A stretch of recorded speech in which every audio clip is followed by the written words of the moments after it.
আজকে এমন একটা খাবার বানিয়ে দেখব যেটা হচ্ছে আপনারা নাস্তা হিসাবেও খেতে পারবেন, আবার যারা একাদশী পালন করেন ওরাও খেতে পারবেন। এটা মূলত হচ্ছে একটা একাদশীরই খাবার যেটা আমি খাই। তো অনেকে হচ্ছে এই খাবারটা সম্পর্কে জানে না, আবার অনেকেই জানেন। আমিও কিন্তু অনেকের থেকে শিখেছি। তবে যারা জানেন না ওদের কিন্তু এটা কাজে আসবে। তো প্রথমে হচ্ছে আলুটা সিদ্ধ করে নেবেন, এরপরে দিয়ে দিবেন হচ্ছে চিলি ফ্লেক্স থাকলে চিলি ফ্লেক্স, আর হচ্ছে চিনি আর লবণ। যারা চিনি স্কিপ করতে চান স্কিপ করতে পারেন, আর যদি কারো বাসায় চিলি ফ্লেক্স না থাকে ওরা কিন্তু কাঁচামরিচও ব্যবহার করতে পারেন। আর আরেকটা কথা, একাদশীর দিন কিন্তু সয়াবিন তেল নাকি খাওয়া যায় না। আসলে আমি জানি না, যদি কোনো ভুল হয় অবশ্যই ক্ষমা দৃষ্টিতে দেখবেন। তো এই জন্য আমার বাসায় হচ্ছে সানফ্লাওয়ার ইউজ করা হয়। এদিকে আপনাদের সাথে কথা বলতে বলতে কিন্তু এদিকে আমার বড়াটা প্রায় রেডি।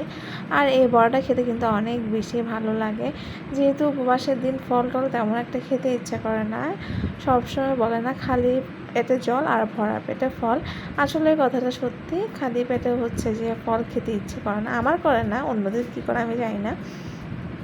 তো আমার মেনুতে ছিল এগুলো। যদি ভিডিওটা ভালো লাগে অবশ্যই একটা লাইক আর কমেন্ট করে দিবেন। নমস্কার সবাইকে, সবাই ভালো থাকবেন আর সবাই আমার পাশে থাকবেন।